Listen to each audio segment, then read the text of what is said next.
Magandang umaga po sa inyo mga kapatid dyan po sa Majuro Christian Church. Ngayon po ay Sunday service ng Majuro Christian Church. Ngayon po ay April 27, 2025. So, magandang umaga po at mapagpalang araw po sa inyong lahat mga kapatid. Tayo po ngayon ay magpaputuloy sa ating pong book series sa aklat po ng Mateo. Nasa kabanatang 21 po tayo ngayon. At sa huli nating pag-aaral po ay napag-aralan natin ang kabanata 21 ng Mateo. At natunghayan po natin ang talatang 1 hanggang 11. Ito po yung pinamagatang espiritual na pagkabulag.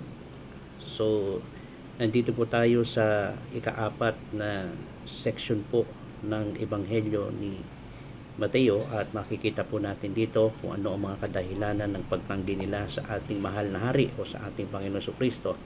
Iba't ibang kadahilanan ng pagtanggi po ng tao. Sa kabila ng mga katotohanan ito, ang ating Panginoon Jesucristo ay patuloy na ipinangangaral ang kaharian ng Diyos, ang mabuting balita ng kaligtasan para sa lahat ng tao.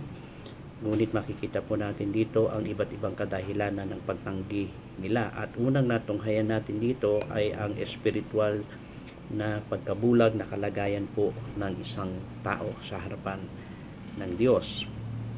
At pagpasok po natin at pagkatapos ng talatang 11 ay papasok po tayo sa ikalawang kadahilanan po ng kanilang pagtanggi na ipapakita dito sa atin ng Panginoon.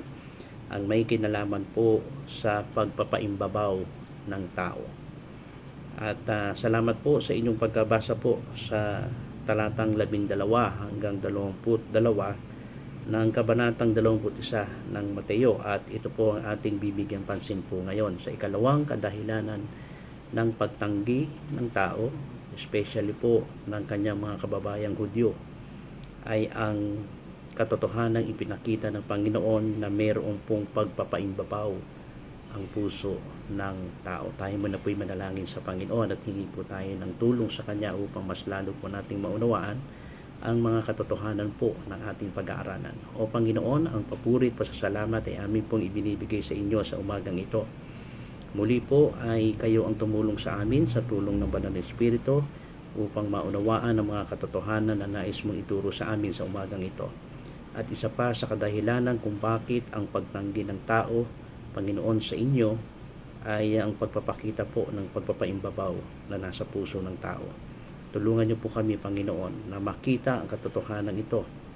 At nawa, Panginoon, sa inyong biyaya at sa inyong tulong sa amin, sa Santong Espiritu na nasa aming puso, ay patuloy na mabuksan, Panginoon, ang mata ng aming puso upang makita ang mga katotohanan ito.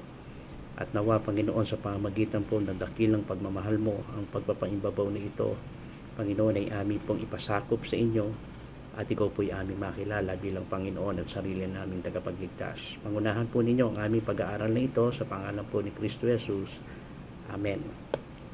Okay, ito po yung may tinatawag po sa hypocrisy, no? Ang pagpapaimbabaw o pagkukunwari ng tao. At nakita natin dito, gumawa ang ating Panginoon Jesus ng dalawang gawa upang hatulan ng mga bagay nito.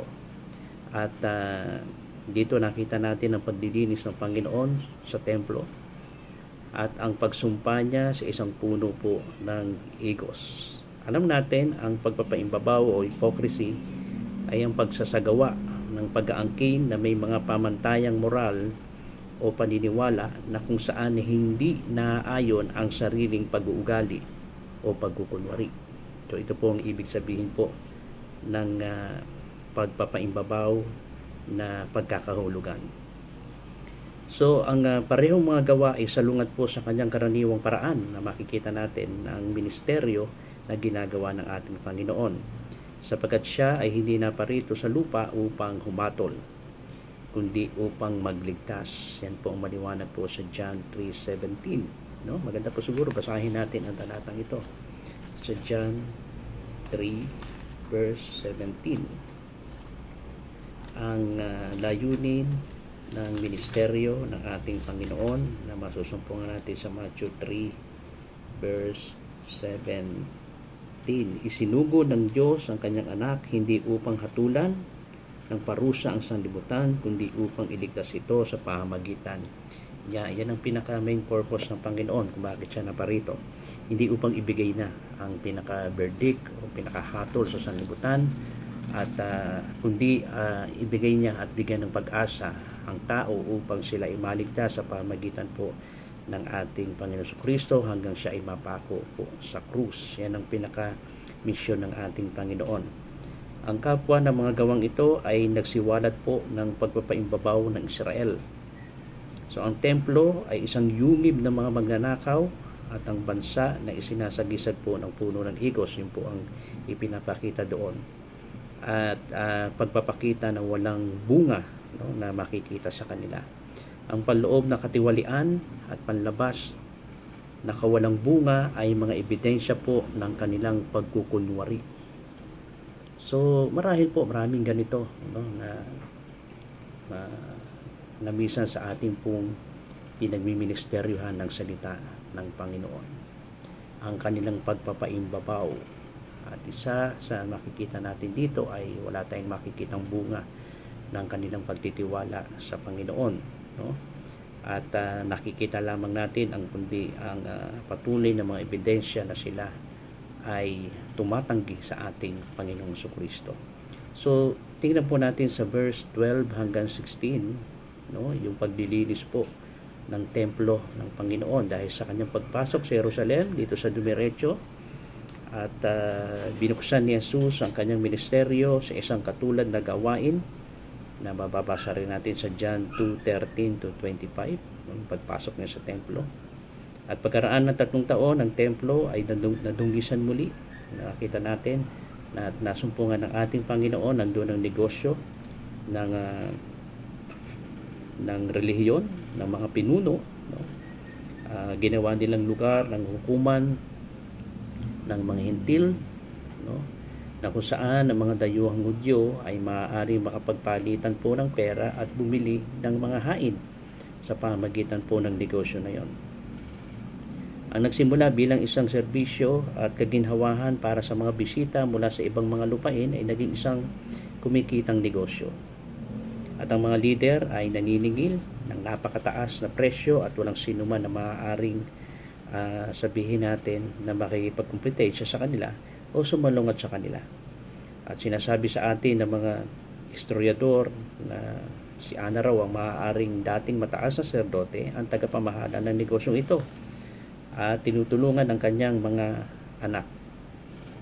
So ano ba ang layunin ng looban ng Hentil sa templo? Actually sa templo ay binigyan po ng isang bahagi o maliit na bahagi ang tinatawag po para sa mga Hentil, no, na isang lugar na ito ay upang bigyan ang mga Hentil na mga, sabihin natin, tinapon, o sabihin natin dahil hindi sila lahi ng mga Hudyo, ay binigyan sila ng lugar doon, isang maliit na lugar upang itong mga itinakwil o itinapon ng mga Hentil ay meron silang pagkakataong makapasok sa templo at makapakinig at matuto mula sa Israel tungkol sa tunay na pagtuturo sa Diyos. Ngunit ang pagkakaroon ng reliyosong pamilihan na ito ay siyang nagsanhi upang nagpapalayo sa maraming sensitibong mga Hentil mula sa pagsaksi ng Israel. So ang hukuman ng mga Hentil ay ginamit para sa negosyong mersenaryo at hindi para sa negosyong misyonero. So nakakalungkot dahil yung bahagi na yon na maliit na bahagi lamang sa loob ng templo para sa mga Hentil upang magkaroon sila ng pagkakataon na makinig, no, matuto hinggil sa pagtuturo tungkol sa Diyos, ay ito pa ang ginawang pinaka lugar para gawing negosyo at marumihan ang loob ng templo. Kaya nang sinabi niya itong kaya nang magalit ang Panginoon, no, nang tawagin ng ating Panginoong Jesus ang templo na aking bahay, sabi niya, ay isa sa pinatutunayan ng Panginoon dito ay ang ating Panginoon ay isang Diyos, sapagkat tinawag niya na aking bahay, no? Na sinabi niya itong aking bahay na dapat maging bahay dalanginan sa verse 13. No? Ba't ganito ang ginawa ninyo sa aking bahay na dapat sana ay bahay dalanginan? Ay sinira nyo, dunumihan ninyo. No? Ginawa nyong lugar pamilihan o anumang mga negosyo na maaaring ginawa nila. At makita natin ito sa verse 13. And then, alam natin na ito ang tala ay kinuha mula sa aklat ng Isaias 56 verse 7 na may isa ring ibig sabihin na binanggit doon, no, na ang bahay ng Panginoon ay ginawang bahay na dinumihan nila ang bahay ng Panginoon, no? Ginawa ng lungga ng mga magnanakaw. So ang buong kabanata mababasa natin sa Isaiah 56 ay nagpapakita ng pagtuligsa ng ating Panginoon ni Propeta Isaias, no, sa mga hindi tapat na pinuno ng Israel sa kapanahunan nila. Kaya ang pangungusap na lungga ng mga magnanakaw ay mula, makikita rin natin sa Jeremias 7:11. No, ito'y bahagi ng mahabang sermon na ibinigay ni Jeremias sa tarangkahan ng templo. At sinaway ng mga tao para sa parehong mga kasalanan na nakita at hinatulan ni Jesus noong kanyang panahon. Dinumihan ang loob ng templo ng Panginoon. Nasa halip sana ito'y maging bahay po ng dalanginan para sa ating Panginoon. Kaya sinaway ng Panginoon, sinaway ng kapanahunan ni Jeremias, sa kapanahunan ni Isaias, na nabanggit ng mga bagay na ito ay may magkakaparehas na kadahilanan sa galit upang ipinakita sa karumihan at hindi paggalang sa bahay ng Diyos sa kapanahunan din po nila. Bakit ito tinawag ng ating Panginoon sa templo ng isang yungib ng mga magnanakaw? Dahil ang lugar na ito ay pinagtatagpuan po ng mga magnanakaw at na tinatawag na isang lungga ng mga magnanakaw.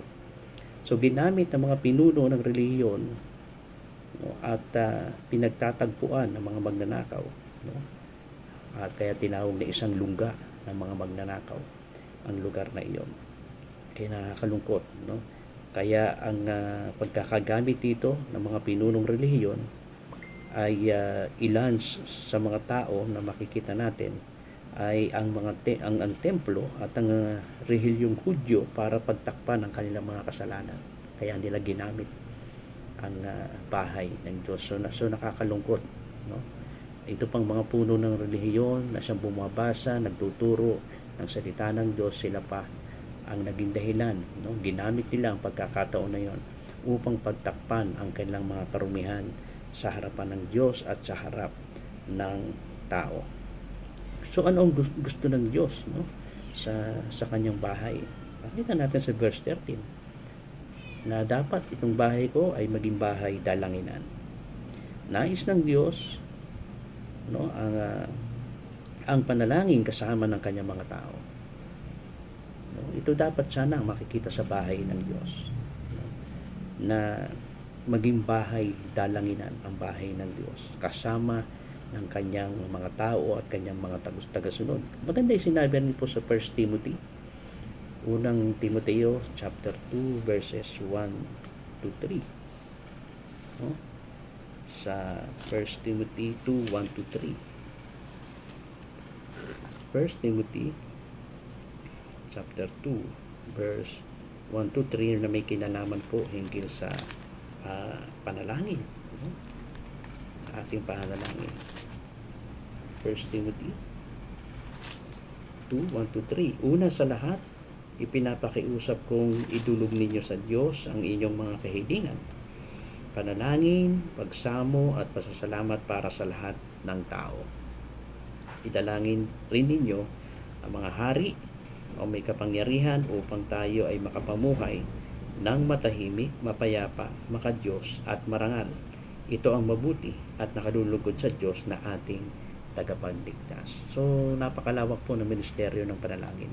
At lalo higit sa bahay ng Diyos o pinagtitipunan sa pangalan ng Panginoon, ay isa sa dapat na makikita ay ang panalangin, no? Hindi po yung lugar na kung paano doon nagdinegosyo o doon na dapat sana ay pakinabangan ng tao sa mga spiritual na bagay, pero ginamit pa rin ang bagay na yun upang gamitin sa mga bagay na hindi maganda. Kaya yun po ang makikita natin sa mga talatang ito. Okay? Kaya napakahalaga na gamitin ang ministeryo po ng panalangin. At lalo higit, ang sabi rito, ipanalangin ng hari, no? May pagkakataon na nagkakasama-sama tayo upang ipanalangin. No? Ipanalangin natin ang ating presidente, ipanalangin ang lahat ng mga namumuno sa ating gobyerno, sapagkat kailangan natin na ipanalangin sila, sapagkat sa pamagitan ng panalangin na ito, hindi lamang sa kanila kundi sa lahat ng tao, ay makapamuhay tayong kasama nila na mayroong kapayapaan, katahimikan, at mabigyan ng parangal at makadiyos na parangal ng ating Panginoon, sapagkat ito ang mabuti at nakalulugod sa Diyos. No, kaya warning po ito, no, sa halip na magbigay tayo ng iba't ibang mga kuro-kuro, mensahe tungkol sa kasamaan ng gobyerno o sa mga pag-angal natin hinggil sa mga bagay na ginagawa nila. Alam natin ang katotohanan na talagang may mga mali, no, na nakikita tayo. Pero huwag natin ubusin ng pagkakataon at panahon sa mga ganung bagay lamang. Kundi isa sa magagawa po, lalo na ng mga Kristiyano at mananampalataya sa Panginoon, ay ang idalangin natin sila. No? Huwag tayong makiisa sa pagre-rebelde, tayong makiisa sa mga salitang hindi magaganda tungkol sa mga namumuno sa atin, sapagkat alam naman natin ang mga nakaupo dyan ay ang Diyos ang nagtatanghal sa kanila. No? Kung hindi man nila magamit at magawa ang mga responsibilidad nila, mananagot sila sa Diyos. So tayo mga mananampalataya na nakikipamuhay, no, sa isang gobyerno, sabihin natin, ay napakahalaga na ito ay gamitan natin na isang maitutulong natin ipag-pray sila. Yun ang kailangan po natin dito, no, upang tayo makapamuhay ng tahimik, mapayapa, makadiyos at parangal, sapagkat ito ang kalooban ng Diyos. Kaya sana ay huwag natin gawin yung hindi kalooban ng Diyos sa bagay na ito, kundi gawin natin. At ito ang ninanais ng Panginoon, no, sapagkat ang tunay na panalangin ay isang katibayan ng ating pagtitiwala sa Diyos at ng ating pananampalataya sa Kanyang salita. Yun po ang pagpapakita kung bakit napakahalaga ng panalangin natin. Kaya salamat dahil meron tayong pagdaraos ng pulong panalangin, tinatawag natin prayer meeting every Friday. Nagsasama-sama tayo na sa ating isang bahay ng isang ating kapatid upang doon tayo mag-aral ng salita ng Diyos and then mag-pray ng sama-sama.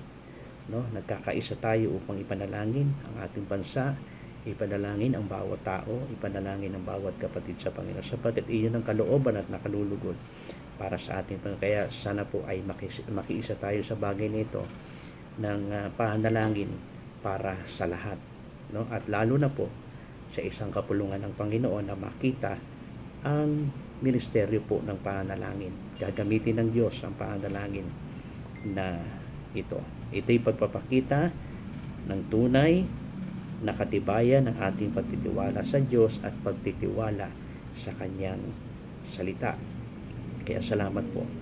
Kaya nais din niyang tulungan ang mga tao sa verse 14 kung makikita natin.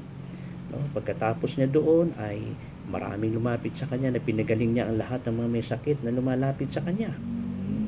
Ang nangangailangan ay dapat makaramdam ng pagtanggap at dapat makahanap ng uri ng tulong na kailangan nila.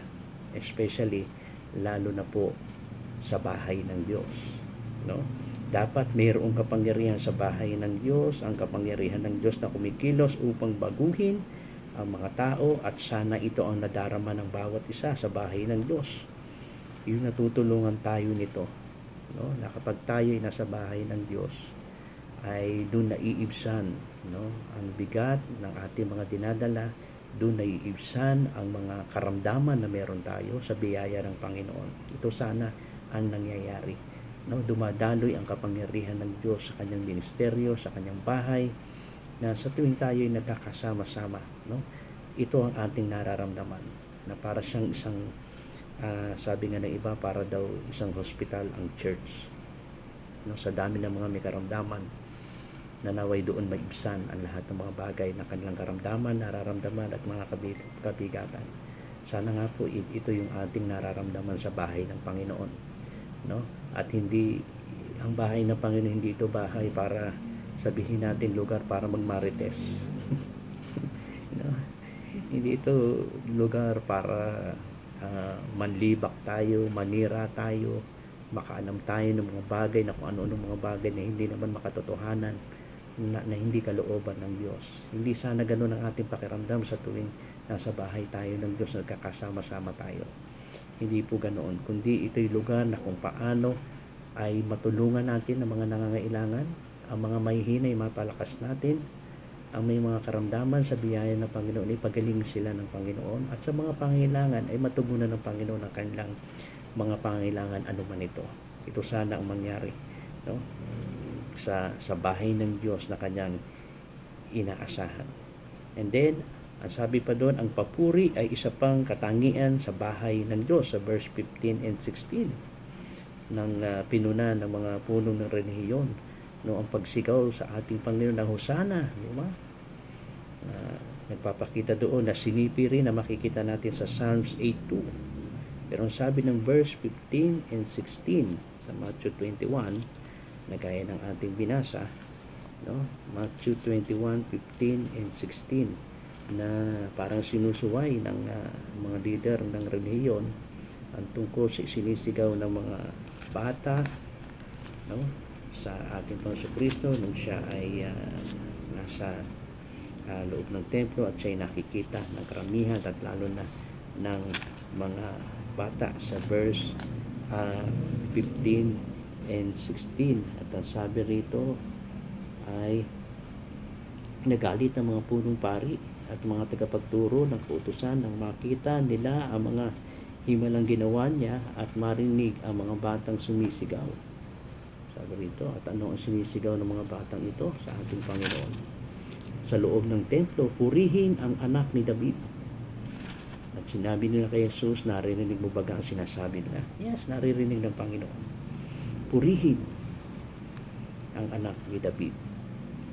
Opo, sa ibang mga salita pa ay Hosana, Hosana, nung siya ipapasok sa Jerusalem. No? At isa sa ina-expect natin talaga, no, sa loob ng bahay ng Panginoon ay ang magkaroon ng pagpupuri sa ating Panginoon. Mabigyan siya ng kaluwalhatian. Ito ang isa pa na dapat hindi mawala sa bahay ng Panginoon sa tuwing nagkakasama-sama tayo. Umaawit tayo ng papuri sa Panginoon. Meron tayong mga testimony, special number. Para ano yan? No? Kasi iyan ay pagbibigay natin ng pasasalamat at pagpupuri sa ating Panginoon na dapat makita talaga sa bahay ng Diyos. Okay? Kaya isipin po natin sa tuwing pupunta tayo, magsasama-sama sa bahay ng Panginoon, tayo mga mananampalataya sa Panginoon, ay magbibigay tayo ng kaluwalhatian sa Panginoon. Ano man ang ating gagawing ministeryo at paglilingkod sa Panginoon.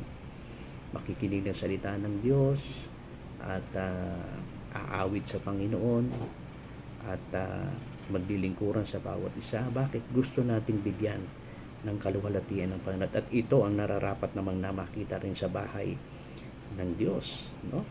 Kaya pinupuri natin ang Panginoon sa bagay na yon. And then pagdating sa verse 17 to 22 ay pagkatapos na linisin ng Panginoon ng templo, ay marahil isang bagay na napakahalaga na lagi natin nakikita sa bahay ng Panginoon. Sana huwag mawala yung mga bagay na prayer, no? Love one another, help one another, sharing one another, magdalahan tayo sa isa't isa ng mga pasanin, makatulong tayo sa isa't isa, and then makapagbigay ng kaluwalhatian sa Panginoon ang ating pagsasama-sama. And then paglabas ng ating Panginoon ay may nakita siyang isang puno, no, ng igos dito sa verse 17 to 22. And then nakita natin na sinumpa ng Panginoon ang puno na ito. Nang sumpain ni Jesus ang isang puno ay maaring kinagulat po natin, no? At ang parehong kapangyarihan na pumatay sa puno ay maaari rin na magbigay dito ng bagong buhay at bunga para sa puno na yon. Tiyak na hindi pananagutin ni Jesus ang isang puno sa moral na pananagutan sa pagiging walang bunga. At kapag sinaalang-alang natin ang oras at lugar ng kaganapang ito, ay mas maintindihan natin ito na si Jesus ay malapit sa Jerusalem. No? Sa huling linggo ng kanyang pampublikong ministeryo sa kanyang mga tao, nalalapit na po yung kanyang paghihirap. At ang puno ng igos ay sumasagisag sa bansa po ng Israel. Malinaw po yan sa Luke 13:6-9. At sabi nga rito, isang tao na nagtanim ng puno ng igos, and then 3 taon na, ay wala pa rin bunga, hinahanapan niya ng bunga, at sinabi sa nag-aalaga, putulin mo na ito, nakakasikip lang. Pero sabi na tagapag-alaka, ay aalagaan muna niya, no? Ng maikling panahon pa, at umaasa siya sa susunod na taon ay magbubunga ito. So binigyan niya ng pagkakataon. At kung hindi man siya magbunga, next year, aalisin na niya. And then sinipi rin po yan sa Jeremias 8 verse 13. Jeremiah chapter 8 verse 13. No? Sabi ng Panginoon, dilipuin ka na ang aking bayan, tulad niya ng puno ng igos, no? Na walang pakinabang, at tatanggapin nila ang bunga ng kanilang mga ginawa, ang sabi ng Panginoon. And then sa kaparehas din po ng aklat ng Osias chapter 9, 10 and 16. Osias 9:10-16. Sabi rito, tuyo na ang kanyang mga ugat at dahon, hindi na sila mamumunga. Na kung paano ang puno ito ay may mga dahon ngunit walang bunga, gayon din ang Israel ay nagkaroon ng pagpapakita ng relihiyon ngunit walang praktikal na karanasan ng pananampalataya na nagreresulta sa makadiyos na pamumuhay. Ito ang nakakalungkot. No? Yun ang larawan ng turo tungkol sa pagsumpa na sa puno ng igos. No? Marahil maganda sa panlabas, no? Madahon, pero actually ang katunayan wala namang bunga sapagkat tuyo na ang ugat at wala talagang buhay. So ang mga bagay na nakikita lang natin ay pagpapaimbabaw, no? Mga peke na pagpapakita sa tunay na talagang praktikal na bunga ng pananampalataya. Kaya ito'y isang malaking turo na ginawa po sa kanyang mga alagad na nais ng Diyos na magbunga sa buhay ng kanyang mga tao. No? Ang prutas ay produkto ng buhay at ang pagkakaroon ng mga dahon ay ang karaniwang nagpapahiwatig ng pagkakaroon ng prutas. Ngunit hindi ito ang kaso sa taninghaga ng puno ng igos, Luke 13:6-9. Ang hardinero ay binigyan ng mas maraming panahon upang pangalagaan ang puno. Ngunit ngayon ay tapos na ang oras at ang punong ito ay kumukuha ng espasyo at walang ginagawang mabuti. Bagamat maaari tayong gumawa ng kapakipakinabang na personal na aplikasyon sa kaganapang ito, ang pangunahing interpretasyon ay may kinalaman po sa Israel. Dumating na ang panahon ng paghatol. Ang sentensya ay binikas ng hukom, ngunit hindi ito ipatutupad sa loob ng 40 taon pagkatapos ay darating ang Roma at wawasakin ang lungsod at templo at pangangalatin ang mga tao ng Diyos. Yung time nila na yun, noon ay pinakita. And then ginamit ni Jesus ang pangyayari ito para turuan ang kanyang mga alagad ng praktikal na aral tungkol sa pananampalataya at panalangin. Ang templo ay dapat na isang bahay dalanginan at ang bansa ay dapat na isang bansa ng pananampalataya. Ngunit parehong nawala ang mga mahalagang bagay na ito na dapat din tayo mag-ingat sa panganib ng kawalan ng bunga, kundi sila ay bumabagsak lamang sa pagpapaimbabaw. Hindi totoo ang makikita talaga. So anong paglalapat ang maaaring matutunan natin dito? Una, sa paglalapat natin, anong involvement natin sa loob ng church? So, anong gawain natin? Anong ginagawa natin sa loob ng church? Nakikisa pa tayo sa pulong palalangin at sa ibang ministeryo nito. Tandaan natin, even small things mahalaga basta para sa Panginoon. Tandaan po natin yan. Napakahalaga ng ministeryo po ng panalangin na makisama tayo sa panalangin. At kung nakikita natin kung ano ang bunga at epekto ng panalangin ng sama-sama, ay napakahalaga na dapat ito ang isa sa kauna-unahan na dapat makita natin sa loob ng church ng Panginoon. Ikalawa, alam mong mahalaga at kailangan ng mabunga ka sa Panginoon. Nagbubunga ka ba? Yan isa sa tanong pa sa atin. Nung pinag-aaralan nga minsan namin ang tungkol sa kasalanan, isa sa kahulugan na kasing hulugan ng kasalanan ay ang hindi pagbubunga. No? Kaya kung hindi tayo nagbubunga, isang malaking kasalanan ito sa Panginoon. Siyempre, alam naman natin kung bakit hindi nagbubunga. Dalawang bagay lang yan. Una, wala talagang buhay o walang ugat. Kaya hindi nagbubunga. Ikalawa, hindi nagbubunga kasi hindi naaalagaan. No? Kaya hindi nagbubunga. Baka may mga humahad lang sa halaman. No? Pinagsisilbing mga kasalanan sa buhay natin. Isa sa pumipigil yan sa ating pagbubunga na dapat sana iwaksi natin ang mga pagkakasalang yan upang tayo makapagbunga ng maayos. No? Kaya yun ang dalawang posibleng dahilan kung bakit hindi nagbubunga. Wala talagang buhay o hindi nakakabit sa puno o nabubuhay sa kasalanan. No? Pero tandaan natin, kasalanan na hindi pagbubunga, kaya puro pagpapaimbabaw lang ang lahat ang nakikita sa ating buhay. Tandaan po natin, hahatulan ng Diyos pagdating ng panahon ang ating mga buhay at ang ating mga ginagawa sa Kanya.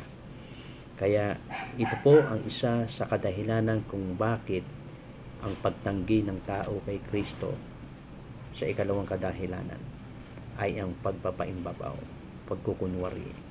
So, hindi ko man alam ang laman ng puso ng bawat isa sa atin, pero tandaan po natin, hindi natin maaaring dayain ang Panginoon. Alam niya sa loob ng puso natin kung tayo nagpapaimbabaw lamang, nagkukunwari. Darating ang panahon, siya ang bahalang maghiwalay, no, ng tupa at ng kambing. Siya ang nakakaalam nito. At isa sa katunayan na tayo tunay na talagang sa Kanya at tupa niya, dapat nagbubunga tayo, no? Sa ating buhay, lumalago tayo sa pag-ibig sa Diyos, sa pananampalataya sa Diyos. Lumalago tayo sa salita ng Panginoon. Napakahalaga po ng pagbubunga, mga kapatid. Kaya bigyan pansin po natin ito sa buhay spiritual natin. No, habang tumatagal at lumilipas sa mga panahon, magandang siyasatin natin ang ating mga sarili. Nagbubunga ba ako sa Panginoon? Ano na kaya ang mga bunga na mayroon ako sa Panginoon? Iyan ay bahagi po ng pagbabago ng ating puso, ng ating buhay na nararanasan sa Panginoon. Okay? Kaya napakahalaga ng pagbubunga natin sa Panginoon. At huwag dumating ang panahon na maibulgar ng Panginoon. Darating ang panahon kung tayo ba ay isang mapagpaimbabaw lamang o mapagkunwari, no, na isang Kristiyano sa harapan ng Diyos. Tandaan po natin, ilalantad ng Panginoon ang mga sariling Kanya. At patuloy lamang tayong maglingkod sa Panginoon, patuloy natin siyang mahalin, patuloy nating saliksikin ang Kanyang mga salita upang ang buhay natin ay unti-unti, no, na maging katulad ng ating Panginoon Kristo na siyang pinakamataas na layunin na nais niyang mangyari para sa atin. Kaya po, lagi kayong kasama sa aking panalangin. Alam po ninyo yan. At lagi tayong magdalangin sa Panginoon, sama-samang maglingkod sa Kanya at makilala pa siya at mas lalo siyang mahalin at din sundin ang Kanyang mga utos para sa atin. Kaya nawa po sa ikalawang kadahilanan, ang pagtanggi ng tao kay Kristo at lalo tigit ng Kanyang mga kababayan ay ang pagpapaimbabaw. Sana po hindi ito masumpungan ng Panginoon sa atin, kundi tayo may pusong masunurin, pusong mapagmahal sa Diyos at pusong lumalago sa ating pagtitiwala sa Kanya. Kaya patuloy po tayong magdalangin sa Panginoon. Salamat po sa patuloy na inyong pagpapatuloy sa Panginoon at sa Kanyang mga salita. At patuloy po tayong ingatan ng Panginoon at mangyari ang Kanyang kalooban sa ating mga buhay. Tayo po'y manalangin. Panginoon, salamat po sa natapos na aming pag-aaral ng mga salita mo. Ikaw ang patuloy na mabigyan namin kaluwalhatian at mag-iingat po sa mga kapatid ko sa Majuro Christian Church. Pagpalain mo sila, ingatan, pangunahan sa kanilang paglago sa pananampalataya at patuloy mo silang pangunahan sa kanilang buhay at ingatan ng kanilang mga mahal sa buhay, ang kanilang mga sarili sa kalusugan at sa mga pagtatrabaho. Gabayan mo sila at pagpalain mo sila sa inyong mga salita. Salamat po sa lahat ng ito sa matamis sa pangalan ni Kristo Jesus. Amen. Magandang umaga po sa inyong lahat at pagpalain po tayo ng ating Panginoon sa Kristo. Ingat po kayo at God bless po sa inyong lahat.